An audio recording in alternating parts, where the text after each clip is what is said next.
November, and it's good to have you back.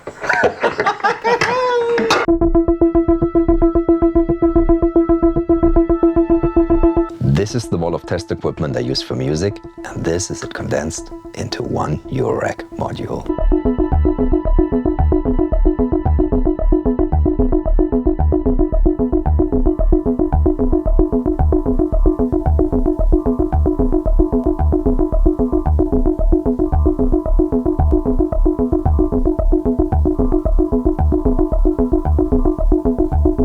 I've teamed up with Belgian manufacturer Joran to solve the problem that I and anyone else who wants to explore the massive sound of nuclear research equipment in their music has. These things are heavy and fragile. Here's one. I need to get fixed up again. Try taking this in carry-on.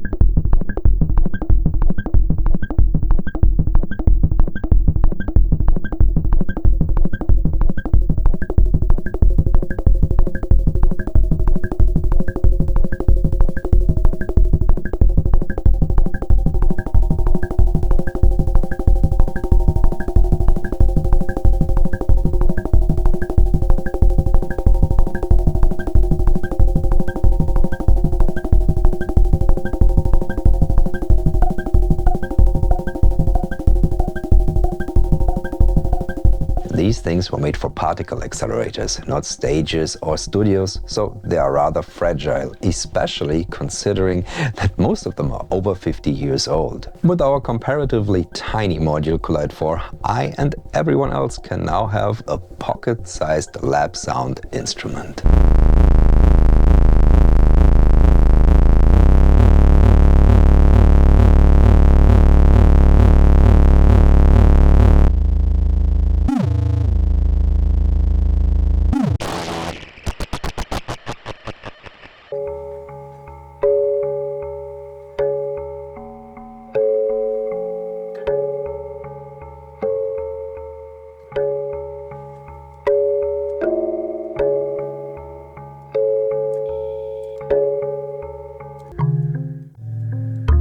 What? That's good.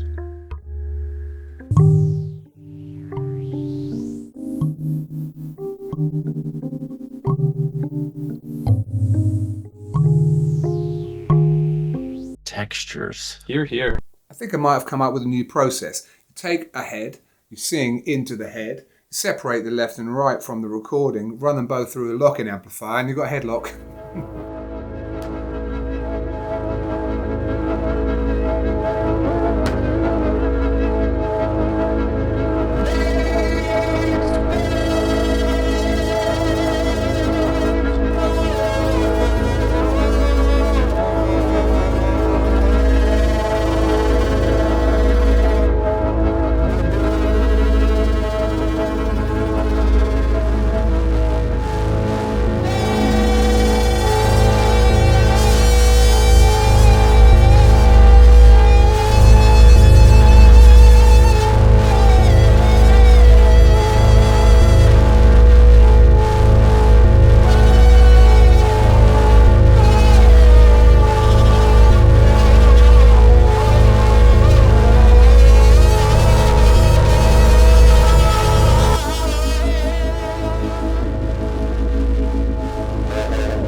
are already into Eurorack, you might say I'm mad for calling this tiny, because standards are different there. I mean, this is 20 HP, but it can do so much. Like many things that come from the test equipment world and are misused for music, this is both an effect processor and an instrument.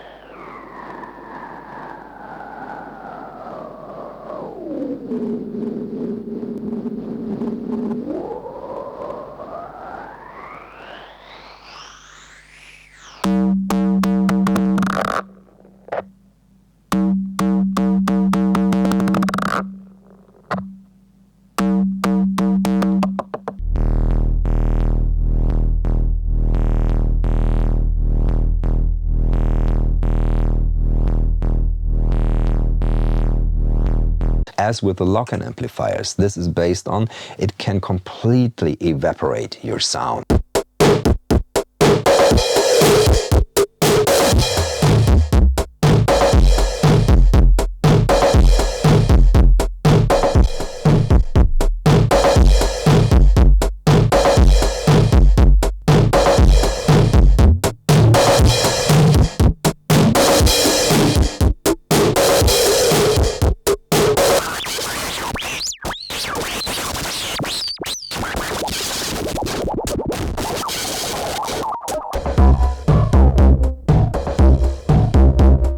But at the same time, it's a wonderful source for resonant melodic pings or deep growling basses or percussion.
To get all that variation in my wall, I have to use 6 lock-in amplifiers, which is quite a lot. But thanks to the power of control voltage, I just need 1 or 2 Collide 4 to realize all of that.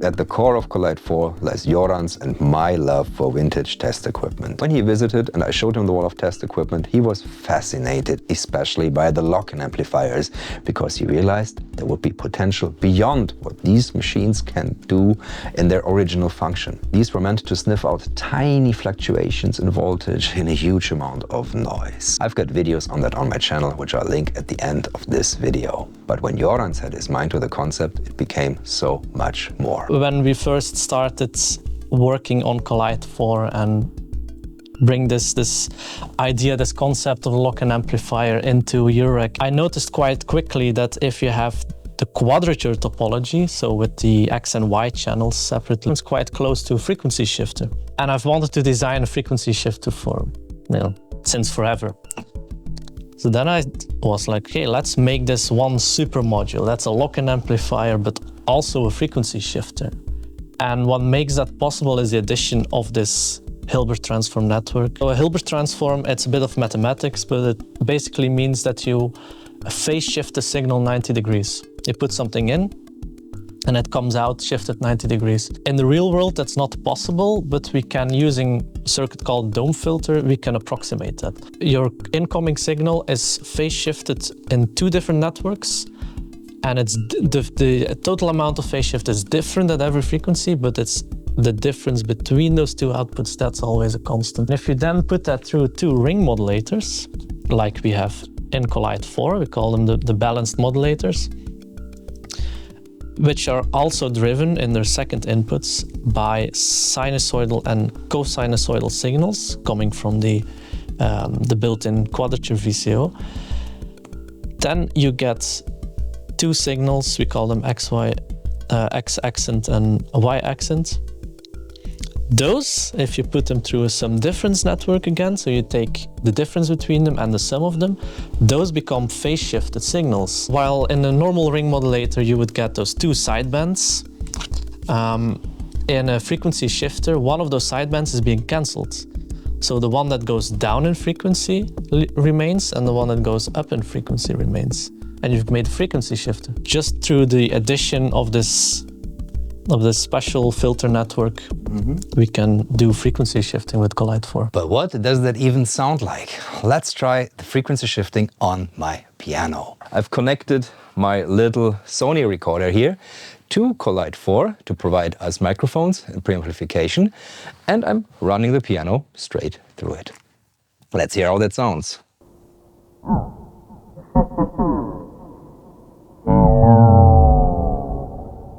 That's already something. I like it. Let's bring you in closer.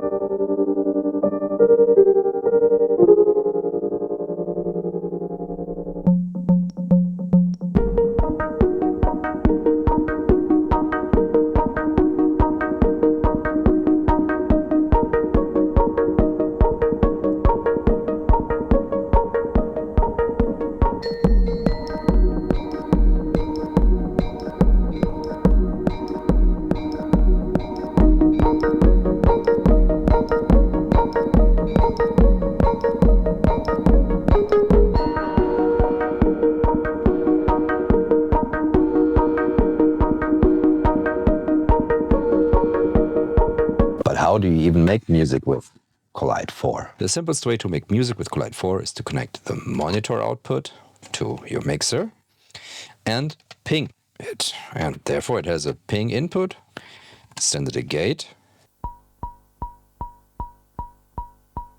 set the frequency,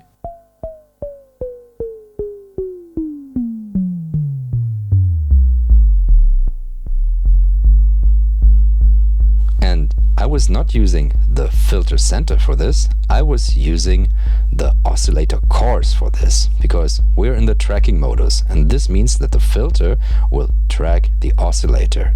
If we go to free, this is now moving by itself. You can tune it as you want, independent of the oscillator. But for now, let's keep it locked to here. Let's add a little bit of melody.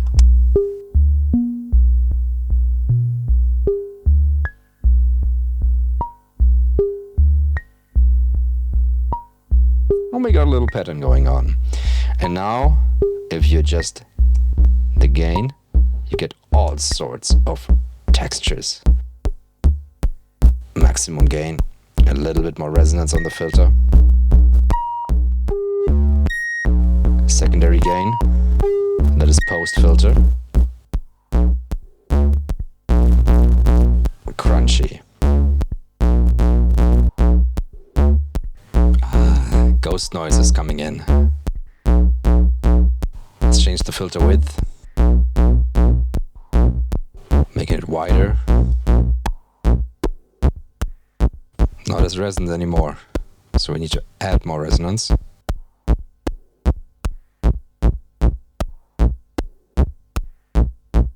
Maybe more gain. Okay, carefully adding. Oh, yeah, that is that lock-in sound.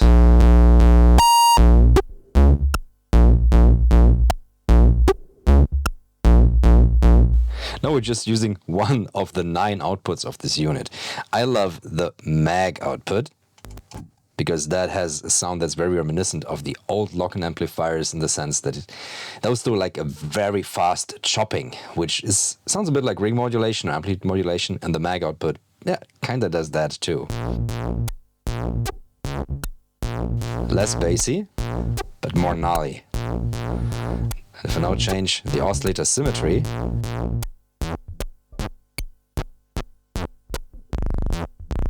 you get these starved kind of sounds, which are just cool. And we can add more solidity by putting in the monitoring again.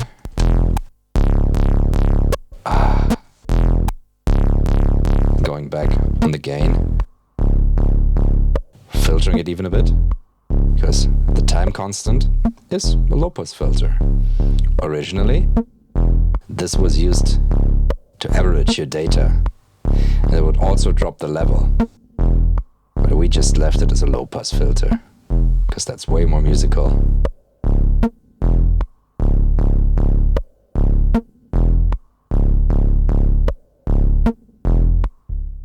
Already, this is a full synthesizer voice capable of percussion and bass. It's wonderful. But of course, this is also an amplifier. Plug in.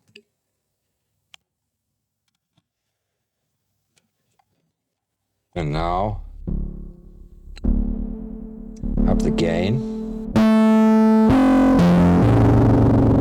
Spread it in the stereo field, because that's what these XY outputs are great for.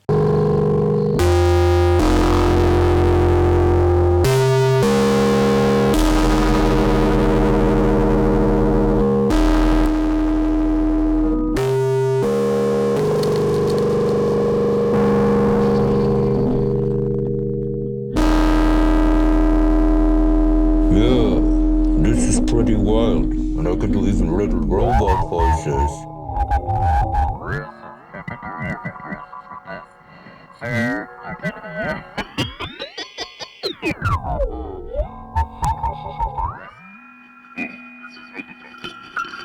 So as you could hopefully hear, this is wonderful for processing. It can go absolutely wild, and you have to take a lot of care not to overload the signal path behind you. This puts out so much gain that I'm running it in the same way that I run my classic lock-in amplifiers. So, come on.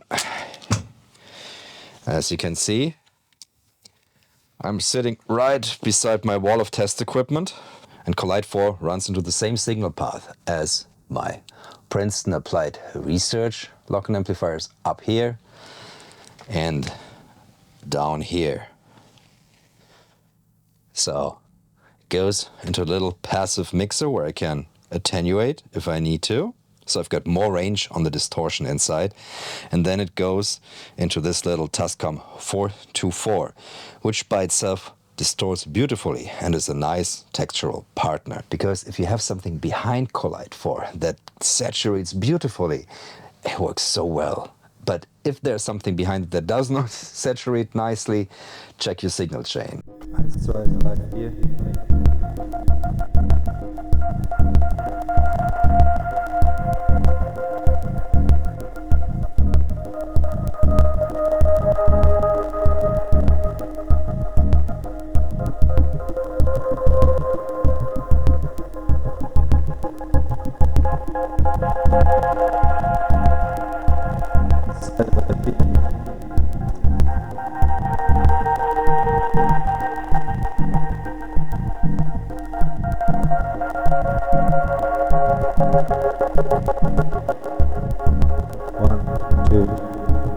If you are among the lucky dozen or so that have used an original lock-in amplifier for music, you will miss one thing.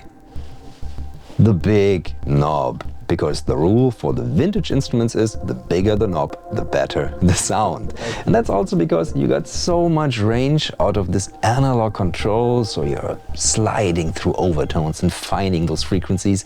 You're a sound design researcher almost. On Collide 4, of course, yeah, that's not possible because we're in the Eurorack world where everything is kind of compact and tiny. But despite the size limitations, Joran did a great job on the pods. They feel very good to turn, and you've got a fine control for the oscillator, for example, so that gives you a bit more range to explore.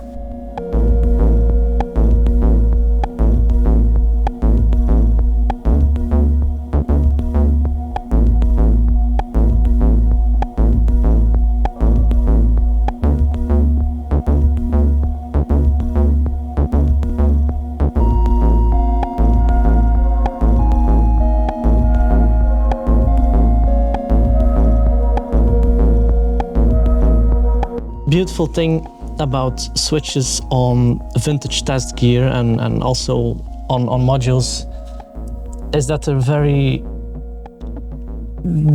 a very positive thing. You switch from one thing to another, and if you're playing it live, you can bring your audience very suddenly into a different zone almost.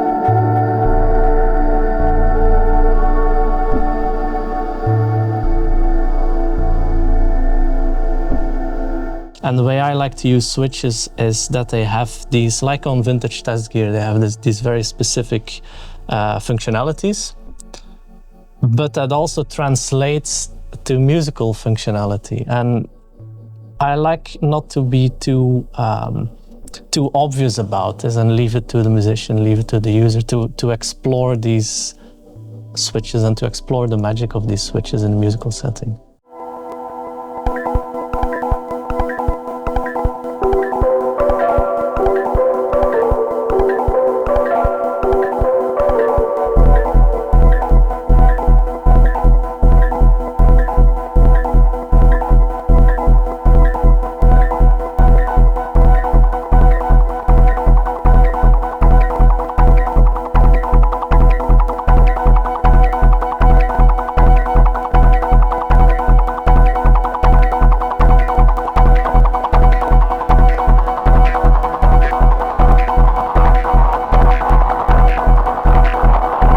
What struck me when I worked with Joran was his attention to detail. Up until the very last moment, he was still switching out flea-sized parts, figuring out different resonances to get the sound both clean and raw. It was a sight to behold. One of the very first things that Joran said when we talked about starting this collaboration was that he wanted Collide 4 to be good enough for science.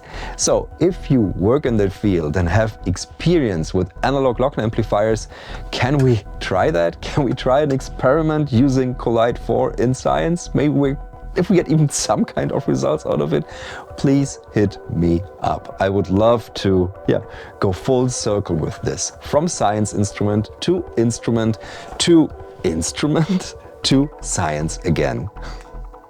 That would be perfect.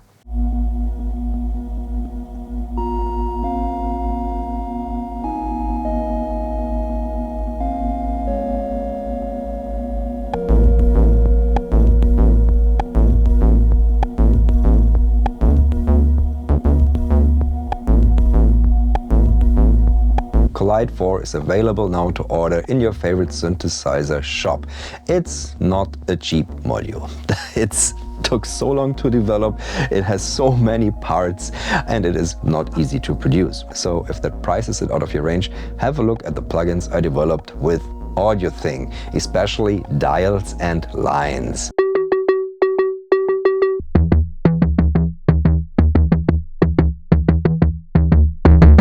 If you combine those, you can go into similarly sonic territory. If you have any more questions, put them in the comments below, because I need to pack this back into my live case and go on tour. See you on the road or here again, and thank you for watching.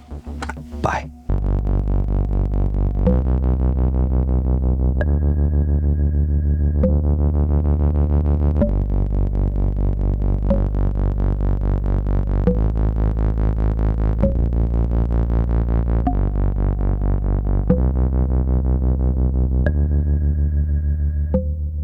Honey, we've shrunk the Lochner amplifier. Okay, I'm not gonna go with that one.